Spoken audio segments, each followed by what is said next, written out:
30 ఏళ్ల క్రితం ఓ వ్యక్తి ఎస్బీఐ షేర్లలో పెట్టుబడులకు సంబంధించిన పత్రాలను ఆయన మనవడు తాజాగా కనుగొన్నాడు.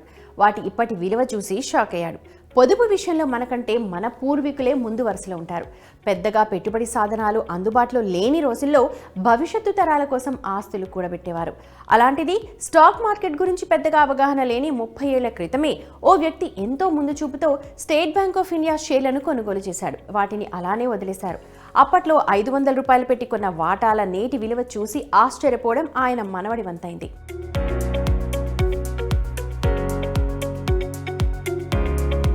చండీగఢ్కు చెందిన డాక్టర్ తన్మయ్ మోతీవాలా చిన్నపిల్లల వైద్య నిపుణుడిగా పనిచేస్తున్నారు. ఆయన తాత 1994లో 500 రూపాయల విలువైన ఎస్బీఐ షేర్లను కొనుగోలు చేశారు. ఇటీవల కుటుంబ ఆస్తులను ఒక చోట చేర్చినప్పుడు దీనికి సంబంధించిన షేర్ల సర్టిఫికేట్లను కనుగొన్నట్టు సామాజిక మాధ్యమాల్లో పోస్ట్ చేశారు.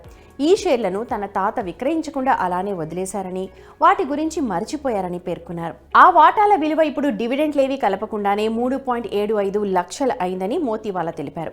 ఇప్పుడు ఆ మొత్తం ఎక్కువ కానప్పటికీ 30 ఏళ్లలో 750 రెట్ల రిటర్న్లు ఇవ్వడం అంటే సాధారణ విషయం కాదని ఆయన పోస్టులో చెప్పుకొచ్చారు. ఈ స్టాక్స్ ని డీమ్యాట్ అకౌంట్లోకి మార్చడానికి పేరు, చిరునామాలో పొరపాట్లున్నాయని, అందుకోసమే ఓ కన్సల్టెంట్ ని సంప్రదించారని మోతీవాలా తెలిపారు. ఇది కాస్త క్లిష్టమైన వ్యవహారమని, అందుకొంత సమయం కూడా పడుతుందన్నారు. ఈ వాటాలను విక్రయించాలని తాను అనుకోవడం లేదని, ఈ వైద్యుడి పోస్ట్ వైరల్ గా మారడంతో కొందరు నెటిజన్లు స్పందించారు. మన పెద్దవాళ్ళని చూసి నేర్చుకోవాలి అంటూ ఓ నెటిజన్ కామెంట్ చేశారు. తనకు ఇలాంటి అనుభవం ఎదురైంది అంటూ మరో యూజర్ కామెంట్ పెట్టారు.